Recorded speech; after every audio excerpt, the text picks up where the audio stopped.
Akhirnya salah satu tokoh terkemuka, pimpinan pusat Majelis Rasulullah angkat bicara mengenai nasab Ba'alawi. Beliau Habib Nabil bin Fuad Al-Musawa menjelaskan tentang silsilah Al-Imam Ahmad bin Isa Al-Muhajir yang merupakan keturunan keempat dari Al-Imam Ja'far Shodiq, dan keturunan kedelapan dari Imam Ali bin Abi Thalib dan Sayyidah Fatimah Az-Zahra binti Rasulullah Shallallahu Alaihi Wasallam, yang artinya keturunan ke-9 dari Rasulullah Muhammad Shallallahu Alaihi Wasallam. Kita simak videonya berikut ini guys. Sebenarnya saya tidak mau ngomong soal ini, tapi mau tidak mau saya harus bicara, gitu ya. Dibilang dari Majelis Rasulullah belum ada yang bicara, jadi saya bicara. Jadi anak-anakku sekalian, ada seorang ulama besar yang hidup lebih kurang sekitar 1000 tahun yang lalu, yaitu Al-Imam Ahmad bin Isa, atau dikenal dengan Al-Imam Ahmad Al-Muhajir, atau dikenal dengan Al-Muhajir ilallah. Beliau itu lahir sekitar tahun 260 atau 265 Hijrah dan wafat sekitar tahun 345 Hijrah. Kalau sekarang 1445 berarti sudah lebih dari 1000 tahun yang lalu. Akhlak ulama 1000 tahun yang lalu itu jauh dengan orang-orang saat ini. Ibadah mereka, waraknya mereka, zuhudnya mereka, khusyuknya mereka, takutnya mereka sama Allah Subhanahu wa ta'ala itu jauh-jauh dengan apa yang kita alami saat ini di zaman ini, jauh sekali. Al-Imam Ahmad bin Isa itu adalah keturunan keempat dari Al-Imam Ja'far As-Sadiq rahimahullah ta'ala anhu, ya. Jadi Ahmad Al-Muhajir bin Isa Ar-Rumi bin Muhammad Al-Bagir bin Ja'far As-Sadiq, dan Imam Ahmad Al-Muhajir atau Ahmad bin Isa ini adalah keturunan ke-8 dari Al-Imam Ali bin Abi Thalib karramallahu wajhah wa sayyidatuna Fatimah Az-Zahra binti Rasulillah sallallahu alaihi wasallam. Kalau ditarik sampai kepada Nabi Muhammad sallallahu alaihi wasallam, beliau adalah keturunan ke-9, masih dekat dengan Rasulullah sallallahu alaihi wasallam. Beliau hidup 1000 tahun yang lalu. Beliau asalnya tinggal di Basrah dengan segala macam kenikmatan kekayaan.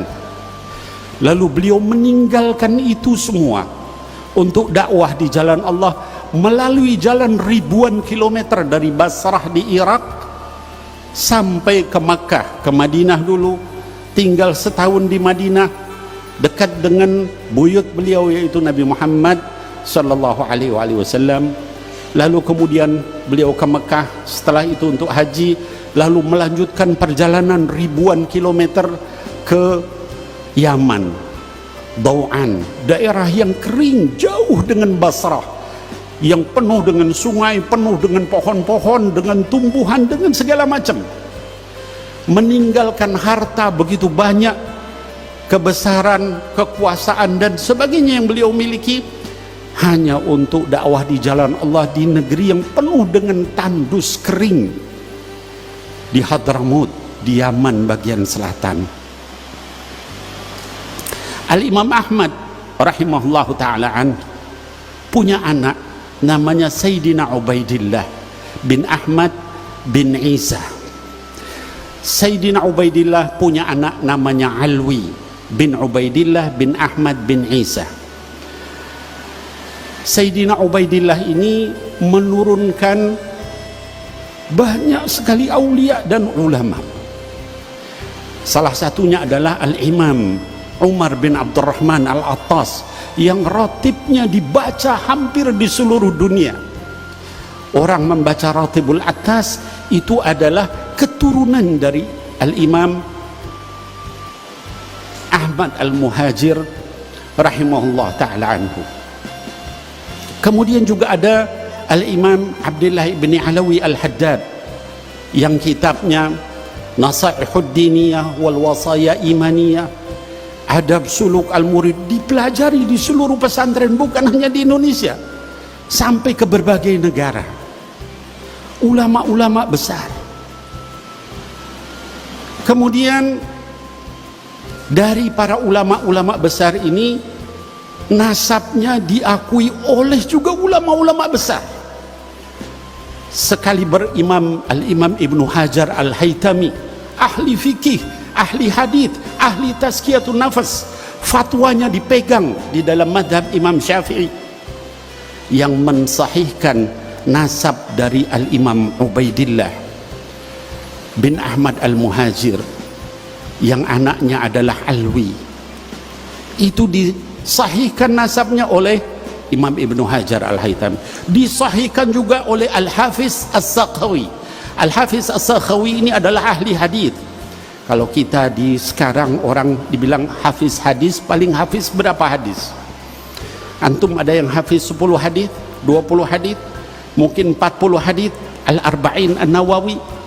InsyaAllah kalau di majelis Rasulullah sudah hafal semua Al-Arba'in An-Nawawi, insyaAllah. Amin. 40 hadis, Riyadhus Salihin mungkin antum hafal. Al-Hafiz As-Sakhawi ini hafal lebih dari 100.000 hadis berikut sanad dan matannya di luar kepala.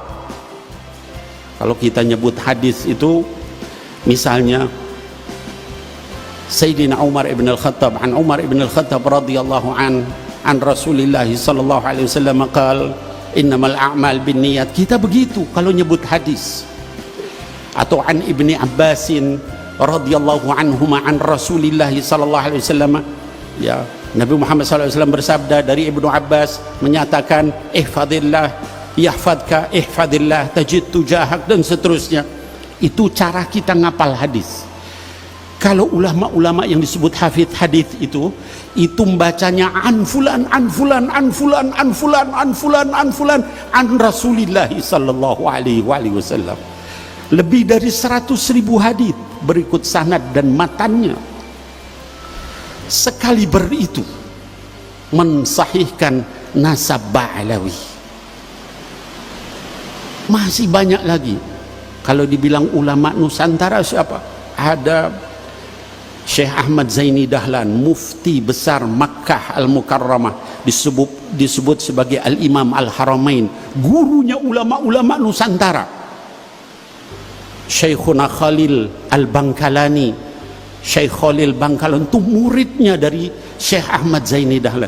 Syekh Nawawi Al-Bantani dari Banten, muridnya Syekh Ahmad Zaini Dahlan. Syekh Mahfud At-Termasi dari Termas, ya, gurunya Hadratus Syekh Hashim Asy'ari, muridnya dari Syekh Ahmad Zaini Dahlan, ya. Syekh Yasin Al-Fadani, ya, itu juga muridnya dari Syekh Ahmad Zaini Dahlan. Itu mensahihkan nasab Ba'alawi. Bahkan gurunya Syekh Ahmad Zaini Dahlan adalah Al-Habib Muhammad bin Hussein Al-Habsyi, mufti Mekah pada saat itu, ulama besar. Kalau kemudian ada yang menafikan nasab itu berarti menganggap semua yang tadi saya sebutkan itu nggak ada artinya. Ulama-ulama itu semuanya tidak benar, semuanya salah, semuanya bahkan menipu. La haula wala quwata illa billahil aliyil azim. Bahkan kuburan para aulia yang ada di sini, yang ada di Tarim, yang ada di Malaysia, itu semua adalah pendusta semua. La haula wala quwata illa billahil aliyil azim. Jadi anak-anakku sekalian, fitnah akhir zaman, ya, ini bukan masalah kecil, ya. Apalagi yang nyebut begitu, ya, itu belajar nasab juga entah di mana, di negeri antah berantah. Tiba-tiba jadi pakar nasab, kemudian menyatakan itu enggak sahih, bohong. Membohongkan nasab seseorang itu sama dengan mensahihkan orang yang bukan nasabnya. Berarti Sayyidina Ubaidillah itu kemana nasabnya? Kalau dia anak zina, itu keturunannya aulia zina semua. Haula wala quwata illa billahil aliyil azim. Ini bukan masalah sederhana, masalah besar sekali. keberkahan ilmu, keberkahan kitabnya, keberkahan doa-doanya hilang semua. Saya tidak menyalahkan, silahkan orang mau percaya nggak percaya nggak apa-apa, tapi jangan kemudian terus dikatakan ini pembohong semua. Anda ini siapa dibanding ulama-ulama itu? Ya, nggak apa-apa mau nggak sepakat, ya silahkan, mau meneliti silahkan, tidak ada masalah, ya. Bib, karena akhlaknya nggak sesuai. Kalau akhlaknya nggak sesuai, celak saja akhlaknya, ya. Oh, ini ada Habib ini nggak bener galil adab, nasihati, nggak mau tegur, nggak mau marahi, kalau perlu penjarain. Tapi jangan dinafikan nasabnya. La haula wala quwata illa billah. Lagian cuman berdasarkan satu kitab, ya, kitab gacoannya ini, ya nggak ada di situ, dinafikan. Haula wala quwata illa billah. Saya ini punya anak 5, belum saya tulis di Robito Halawiyah apa namanya nasabnya itu, belum saya tulis. Tiba-tiba ada orang bilang, Bib, itu bukan anak Habib. Gimana kira-kira? Hanya karena saya nggak nulis. Dan saya nggak nulis bukan karena nggak mau nulis. Saya berharap anak-anak saya bercermin dengan akhlak Sayyidina Muhammad dulu Sallallahu Alaihi Wasallam, daripada dia bawa buku-buku nasab. Nanti kalau udah akhlaknya bagus, ini kira-kira pantas, baru dia kemudian dengan berat hati membawa nasab itu. Kenapa? Karena takut ini nanti nama Nabi Muhammad yang kebawa Sallallahu Alaihi Wasallam.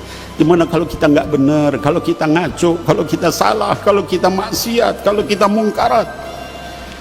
Jadi nggak apa-apa kalau misalnya dikatakan nih banyak Habib yang galil adab, atau yang nggak benar, atau yang nggak apa-apa. Memang jangankan keturunan Rasulullah Sallallahu Alaihi Wasallam, pamannya sendiri masuk neraka, Abu Lahab. Tabbat yada abi lahabi wa tab. Allah yang bilang kalau nggak benar masuk neraka, ya. Nah apalagi keturunannya, pamannya sendiri, kalau nggak benar masuk neraka, ya. Jadi jangan, ya Allah, ngeri gitu ya. Dunia saat ini nih, la haula wala quwata illa billah, ya.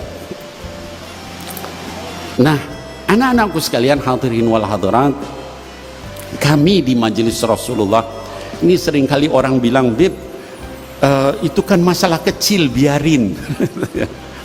Masalah ini bukan masalah kecil, ya. Masalah kehormatan ulama-ulama besar, ya, yang diremehkan, dilecehkan, ya. Majelis kita, majelis Rasulullah ini ngajarin akhlak, adab dengan baik-baik. Kiai Syamsul ini ulama kita di PWNU itu susah payah ngajak orang supaya berakhlak baik. Tapi mereka ini, haula ini, ngajarin orang untuk benci, gitu ya, nyaci maki orang lain. La haula wala quwata illa billah. Saya ini anak-anakku sekalian, alhamdulillah dengan izin Allah, sampai umur saya sekarang 57 tahun, hampir 60. Saya rasanya belum pernah nyaci maki orang dengan nama binatang.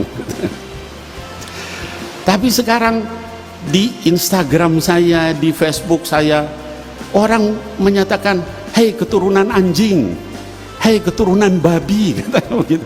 La haula wala quwata illa billah. Saya sih tidak masalah dibegitukan, alhamdulillah. Apa taghfir adzunub tarfa' derajat, ya, diampuni dosa-dosa saya, diangkat derajat. Tapi itu kalau ada yang begitu langsung saya hapus, saya blokir. Kenapa? Takutnya jamaah yang marah, bukan saya, gitu. Terus jadi konflik horizontal. Ini menyebarkan kebencian kemana-mana, ya. Sampai anak buahnya segitunya. Kalaupun kita ada seorang koruptor, ya, ngemaling uang negara berapa triliun, pantas nggak kalau kita bilang, hei keturunan babi kamu atau anjing? Dia kan punya bapak, punya nenek, punya kakek. La haula wala quwata illa billah. Koruptor, pencuri, pemabok aja nggak pantas dibilang keturunan babi, keturunan anjing. Ini mereka begitu, ya. Saya pribadi alhamdulillah ya, ini pahala yang nggak mengandung ria, tidak ditunggu-tunggu, datang sendiri ngampunin saya, alhamdulillah, alhamdulillah. Tapi yang saya takut itu nggak semuanya bisa begitu ya. Ada orang yang dibilang keturunan babi marah ya. Kalau nanti dibacok jadi apa, kan jadi kacau ini ya.